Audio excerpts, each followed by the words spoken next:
All right, good morning. Good to see you here on this fine Lord's Day. I know everyone is very thankful to see the rain yesterday and not snow and ice. We certainly needed the moisture and we're grateful to be able to receive it.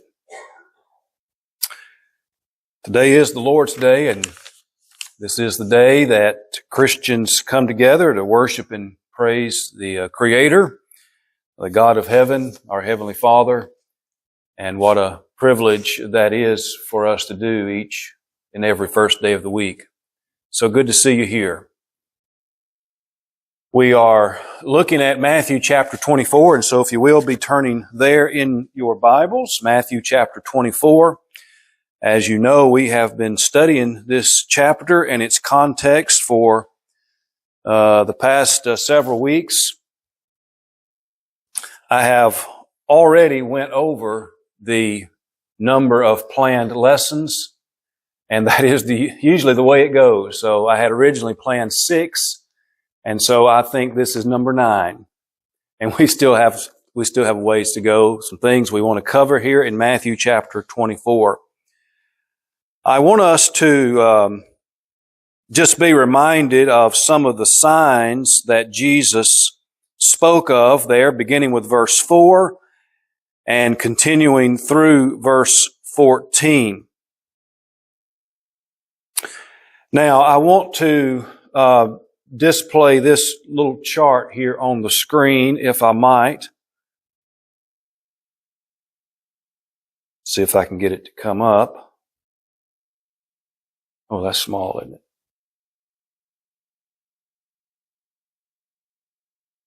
Still kind of small. Can everyone see that okay? Okay, so the signs, as you can see there on the left, in that left column, Jesus talked about false Christs. He talked about wars and rumors of wars and famines and earthquakes and persecution. He spoke of apostasy and betrayal and the apostles' deaths. Talk about false prophets and how the gospel would go to the entire world. And all of these things can be historically verified. And you'll notice there that in the center column, then the end will come. And the end is referring to the end of Jerusalem and the end of the temple and Judaism and the Old Testament economy. Now, if you look at Matthew chapter 24 and verse 14, it says that this gospel of the kingdom will be preached in all the world as a witness to all the nations, and then the end will come. Now, in the context, the end there, as we have studied, we're not going to go back all over it again, but the end in the context is referring, as you can see here, the end of Jerusalem. That's what Jesus is doing. That is what He is speaking about. Remember that He is answering the first question that the disciples asked Him about the destruction of the temple and Jerusalem. And so you see all of those signs that Jesus spoke about. These signs would be precursors, we might say, to the end of Judaism and the end of Jerusalem. Now, we're going to have a whole lot more to say about that as we go along.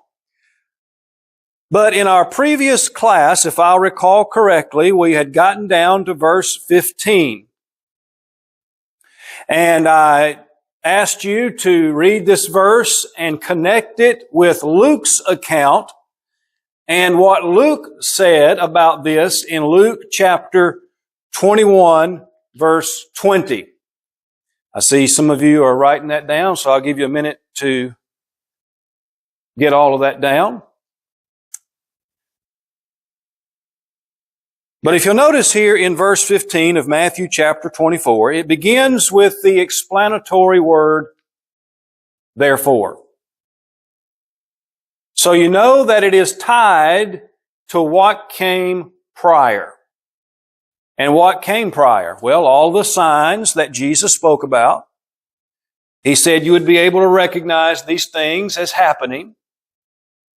As you can see there, you'll hear about false Christ, and there will be, wars and rumors of wars and so on and so forth. Then the end will come. Therefore, verse 15, in conclusion to all of this, Jesus says, therefore, when you see the abomination of desolation spoken of by Daniel the prophet standing in the holy place. And then we have this parenthetical expression. Whoever reads, let him understand. Which implies that we can understand what Jesus was saying. Now, it may take some study on our part to understand it, but we can understand it. And this is what Jesus told His disciples. Remember, He was speaking to His disciples in answering their question about the destruction of Jerusalem and the temple. And He says this, therefore, when you see, that's an important word. So this would be something that they would be able to see, that they would be able to recognize and know. And what is it?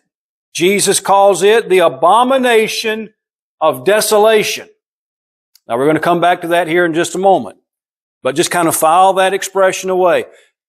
Whatever the abomination of desolation is referring to, they could see it. That's what Jesus said. And this was spoken of by what prophet? All right, Daniel. Daniel spoke of the abomination of desolation. And as a matter of fact, this is seen in the book of Daniel, chapter 9, where Jesus is referring to. You don't have to turn there, but you can jot down those verses. And Jesus said that Daniel was standing in the holy place. When he said this, the holy place is just another way of referring to the temple. Daniel the prophet, he was standing in the temple when he spoke of the abomination of desolation there in Daniel chapter 9, verses 24 through 27. Jesus said to His disciples, this is something that you will be able to see, that you will be able to recognize. So that's very, very important. So keep in mind that the signs that Jesus gave and that He enumerated up until this point, there in verse 15. So going back to verse 4 and continuing there in the context through verse 14, Jesus had set forth some preliminary signs that would lead up to the end. And that is, again, the end of Jerusalem and the end of Judaism. But then Jesus turns His attention to what we might say is the real sign. This is it right here. And you will be able to see it and recognize it. And it is the abomination of desolation.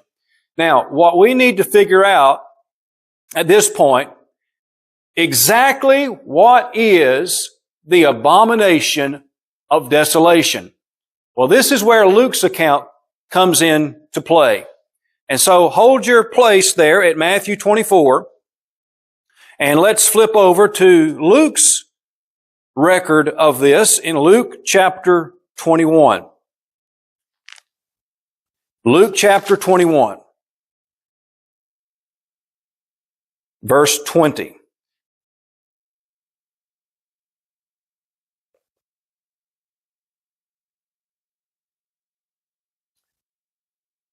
Again, this is, it's talking about the same thing that we were looking at in Matthew 24, except we have Luke's account of it, all right?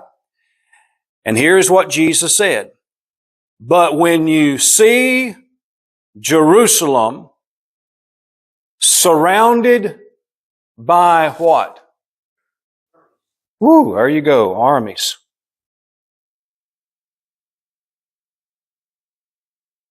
So you will see, there's that word, right?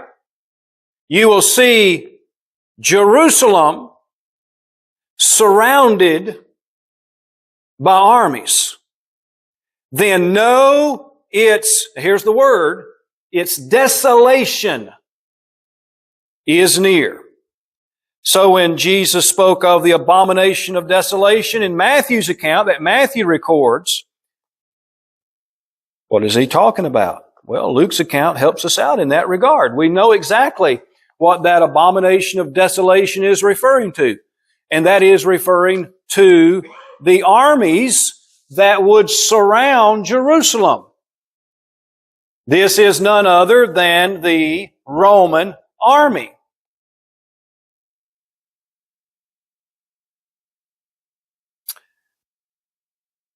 That word desolation. If something has been made desolate, and that's the root word of the word desolation, what does that mean? All right, destroy. That's exactly right. It has been laid waste. It has been made desolate. And that is exactly, folks, that is exactly what the Roman army did to Jerusalem in AD 70. I mean, we have so many historical records on that. Everybody acknowledges what happened in AD 70. We have made reference time and time again to the Jewish historian Josephus. Josephus was not the only one. These things have been clearly documented outside of the biblical record. We know that Jerusalem was utterly decimated, destroyed by the Romans, the Roman army in AD 70. So try to get this in your mind. All right, Jesus talked about all those preliminary, precursory signs that would lead up to AD 70. That is, in those decades just prior, 30s, 40s, 50s, 60s, and then finally AD 70. In those decades and years prior to AD 70, Jesus says, be on the lookout for these. You're going to see these things. You're going to hear about wars and rumors of wars, and, you're going to have earthquakes and famines and pestilences. And again, all those things came to pass during that period of time. Josephus documents this over and over again. We know these things occurred. Jesus is not talking about some signs that are coming or that would accompany His literal second coming to judge the world. That's not what He's talking about. He is talking about those signs that would lead up to the destruction of Jerusalem. But even though these signs would be there, Jesus says the end is not yet. Don't be troubled. But when you see the abomination of desolation, and Luke's account tells us what that desolation is, Jerusalem surrounded by armies. When they would see that, then they would know. Now let's go back to Matthew's account. What would they know to do according to verse 16? There you go. Verse 16, Jesus tells His disciples what they need to do when they see the Roman army, the abomination of desolation. Now, what is the first word that begins verse 16? Then, when you see this, then you do that. Right? See the connection? What is it? Then let those who are in Judea, that's just another way of saying Jerusalem, flee to the mountains. It is a real head scratcher to me how people can apply this context to the Lord's literal second coming to judge the whole world, in which every man will give an account of how he has lived his life. So I want to ask you this very simple question based upon verses 15 and 16. If this context is talking about the Lord's literal second coming to judge the world, then pray tell, what good will it do for anyone to flee to the mountains? None. That would be preposterous for Jesus to say, to escape my literal second coming to judge you, you need to flee to the mountains where I can't find you. That doesn't make any sense, does it? That clearly shows you this is not what Jesus is talking about. But what is He talking about? What is He answering? That first question that the disciples asked Him about the destruction of the temple, and by extension, the whole city of Jerusalem. So when you see the abomination of desolation, the Roman army, when you see that beginning to surround Jerusalem, it's time, as we like to say, to get out of Dodge. It's time to go. It's go time. Flee to the mountains. All right, but that is not all. Beginning with verse 17 and continuing through verse 28, Jesus gives some warnings about this whole situation that is going to transpire. Things that again would lead up to AD 70 and then AD 70 itself when the Roman army had surrounded Jerusalem. So notice these warnings beginning with verse 17. Well, He says, let him who is on the housetop not come down to take anything out of the house. And let him who is in the field not go back to get his clothes. What is that a picture of? Don't, if you see this, don't go back into your house. Don't go back to get your clothes. Leave. That's right. Urgency, that's right. You've got to go. It's time to go. No waiting around. All right, makes sense, right? Verses 19 and 20. Here are the warnings that Jesus gave. He says, but woe to those, a woe is pronounced on those, listen to this, who are pregnant, and to those with nursing babies in those days. And pray that your flight may not be in winter or on the Sabbath. So women who are pregnant, those mothers who had nursing children, that's going to be a more difficult thing for them, right? To try to pick up everything and get out. Let me just interject something here that Josephus talked about. And every time I read this and just think about it and contemplate it, it makes me shudder. Speaking of women who did not get out of Jerusalem, and mothers who did not get out of Jerusalem, Josephus, he talked about how bad the conditions became in Jerusalem. People couldn't get out. They were trapped. And how there was no food and how people literally starved to death. He reported, Josephus reported that some women took their babies and baked their flesh. Josephus records that a hardened Roman soldier stumbled upon a woman who had cooked her little child, and that she had even consumed some of its little body, and that it sickened the soldier.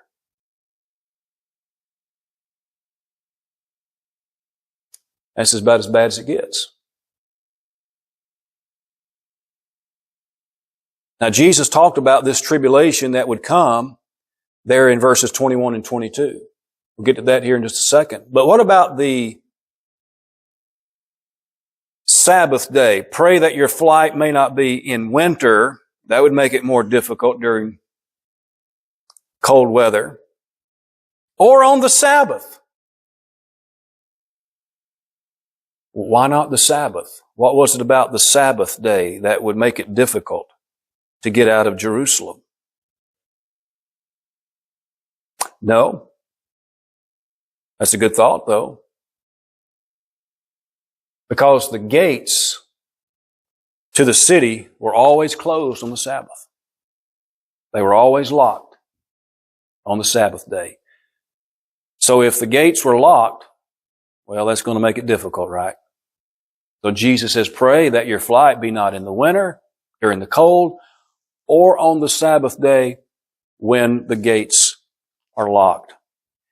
I think it ought to be very, very abundantly clear that he's clearly not talking about his literal second coming. This language will make no sense whatsoever if he's talking about that to judge the whole world. Now, verse 21, let's talk about this tribulation. Now, this is where a lot of people get hung up, and they like to apply this to, again, the Lord's second coming to judge the world. But again, he's still talking about the destruction of Jerusalem. And what is the first word that begins verse 21? It's a simple word, isn't it? For. So we know that Jesus is about to provide a reason or an explanation to what he just said prior about these conditions that they would find themselves in. For then there will be great tribulation, such as has not been since the beginning of the world until this time, no, nor ever shall be. And unless those days were shortened, no flesh would be saved. But for the elect's sake, those days will be shortened. Verse 22 is speaking about the providence of God at work in this whole situation in behalf of the elect, in behalf of the Lord's disciples. We'll say more about that here in just a moment. But let's just take a look at this tribulation that Jesus is talking about. There will be great tribulation, such as has not been since the beginning of the world until this time, no, nor ever shall be. Now, again, many want to apply this to the so-called Battle of Armageddon that we are still waiting for to happen in our world, and the great tribulation that is supposedly going to accompany the Battle of Armageddon at the end of time. Now, that's what many say this is referring to. It's not what Jesus is talking about at all. This is a figment of man's theological imagination. You keep it in its context and you continue with the flow of things here. And what is Jesus still talking about?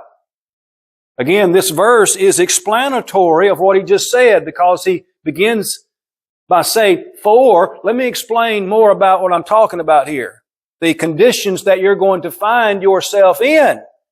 For, he says, and so, he is not, when he talks about this great tribulation, the likes of which has never been before, no, nor ever shall be, we need to understand he's not referring to quantity, but to quality. The quality or the intensity of this time period in human history. Again, refer to Josephus. Now, let me just remind you that Josephus was not a Christian. He was not a follower of Christ. He was an enemy of Christ. Maybe not a true bona fide enemy, but he was antagonistic toward Christianity. But he says that this time period was the worst example of suffering in the history of the world. That's what he wrote. Just confirming what Jesus said about this and what would happen. But, verse 22, in God's providence, what did he do to those days? Well, Jesus said those days were shortened, unless those days were shortened. Now, this is also a key expression. This expression, those days.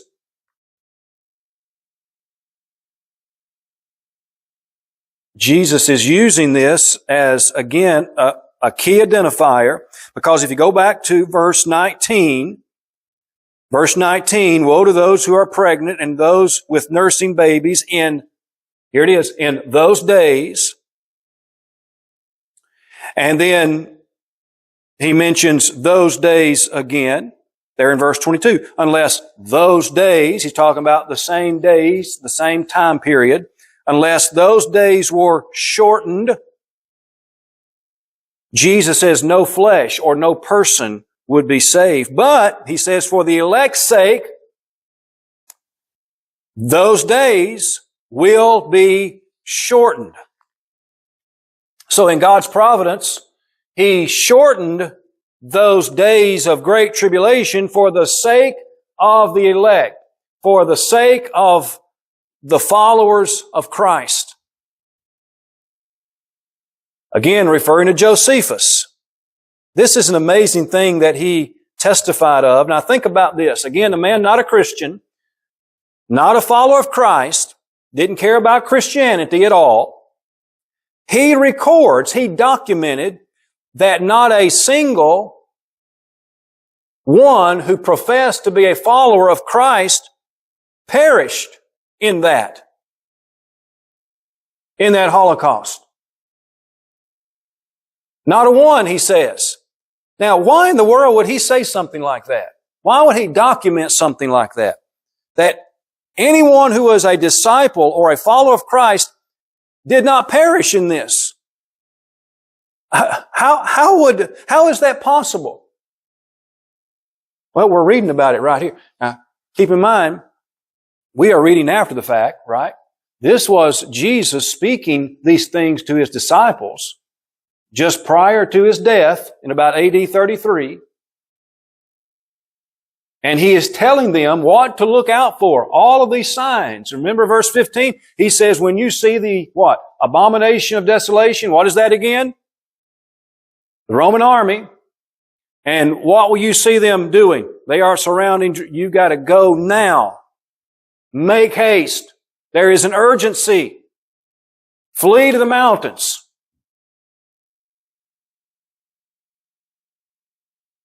So they would be able to recognize, they would be able to see, they would be able to know these things that Jesus spoke about. And no wonder then Josephus could say not a single disciple or follower of the Lord perished in that. Now think about that. That's amazing, isn't it? Well, that's what Jesus said to His disciples. All right, let's continue. Any comments or questions up until this point?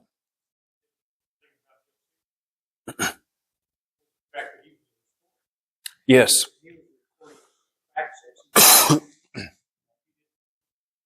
Mm-hmm. Absolutely. Very good point. He didn't have, we might say, an axe to grind in the situation. He wasn't trying to defend Christianity. Again, he didn't care about Christianity. But as you pointed out, he was just a historian, documenting what was and what happened. And by the way, Josephus was not the only historian during this time to speak about these things. There were others as well, but Josephus is certainly one of the main ones. All right, very good. Anything else?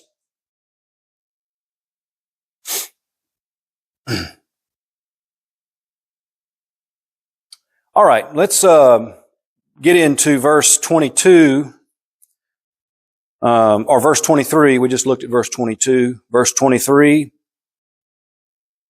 All of these words that begin these verses are important. This one begins with then, which means it is tied back to what just preceded. So the word then, the word and, the word but, the word for, all of these little, we may think they're little words, but they are significant in that all these things are tied together that Jesus is talking about. Then, he says, if anyone says to you, look, here is the Christ, or there, do not believe it, for false Christs and false prophets will arise and show great signs and wonders, so as to deceive, if possible, even the elect. Now, again, this is speaking about the signs that would come about during this particular time. And what Jesus said here about false Christs and false prophets goes back to verses 4 and 5 that we've already looked at, where Jesus says, "Take heed that no one deceives you, for many will come in my name saying, I am the Christ, and will deceive many." And according to this verse, there in verse 24, deceive, if possible, even the elect. That is, those who were disciples of the Lord. All right, verse 25, Jesus says, "See, I have told you beforehand." In other words, I'm warning you about these things. I'm telling you these things ahead of time so that you will be able to see, you will be able to know, you'll be able to recognize these signs and these situations and all the things that pop up across the land. So don't be deceived by these things. All right? Verse 26, "Therefore, if they say to you, 'Look, he is in the desert,' do not go out, or 'Look, he is in the inner rooms,' do not believe it. For," connecting word, "for, as the lightning comes from the east and flashes to the west, so also will the coming of the Son of Man be." Now, somebody says, "Brother Ben, that sure sounds like the Lord's literal second coming to judge the world." The coming of the Son of Man be. But it is not. And I think you will understand exactly why as we study this more carefully. Now, we're about to run out of time as usual, but we have about 5 minutes here. But this is not talking about the Lord's literal second coming. Jesus begins to use what we introduced a few lessons ago, and that is figurative, highly figurative, very vivid, what is referred to as apocalyptic language. And he does this all the way through verse 31. So beginning here in verse 27 through verse 31, Jesus uses this very graphic, metaphorical language to describe the downfall and the utter decimation of Jerusalem and all of its dignitaries. All right? It would be the total ruin and collapse and demise of the system of Judaism. All right, so let's take a look. And I don't like to get into the middle of something or get into something and have to stop right in the middle of it. But let me just say this, that when Jesus is talking about His coming, so also will the coming of the Son of Man be.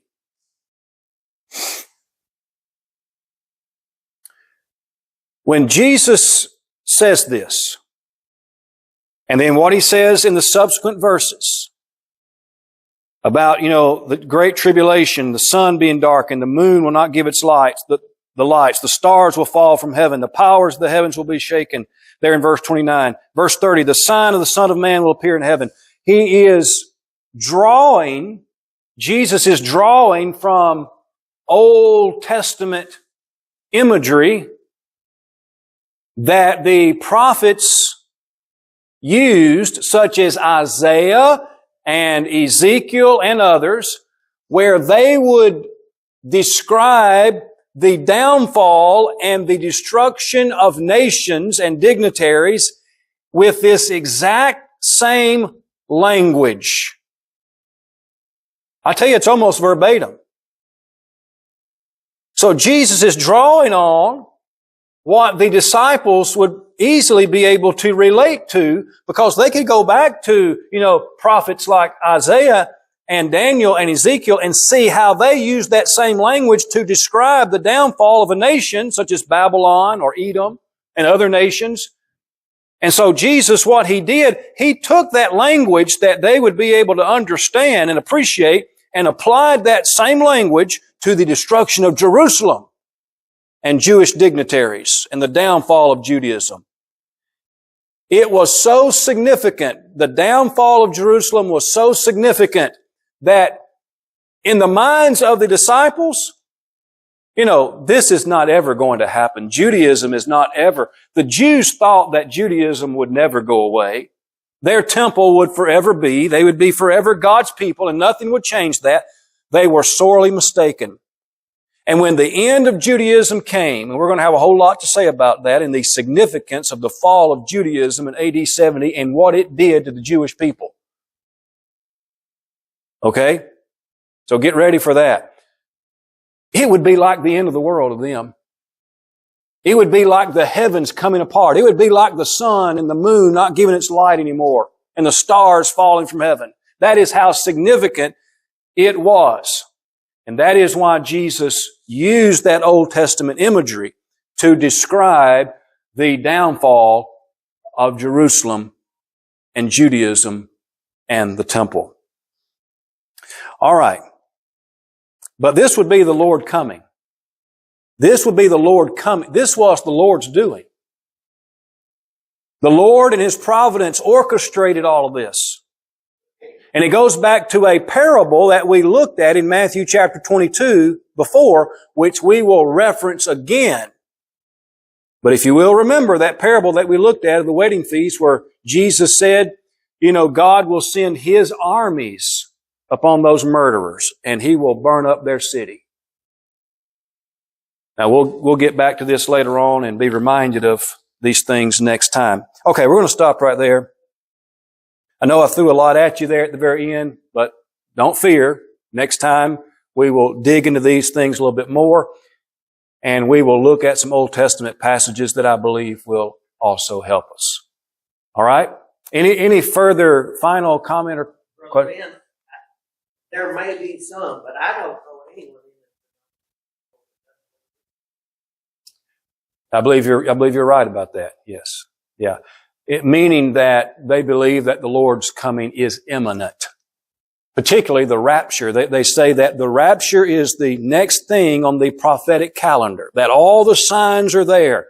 That the rapture is going to come and that we're going to enter this period of great tribulation for 7 years. And then the Lord will come back, wage war against His enemies. That will be the great battle of Armageddon and so on and so forth. We'll talk more about these things as we go along, but you're exactly right.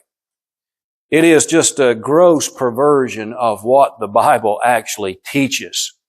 And if we keep things in their context and the flow of things there in their context, you know that Jesus is speaking about the destruction of Jerusalem. Now, He will eventually talk about His second coming to judge the whole world. He will eventually get to that.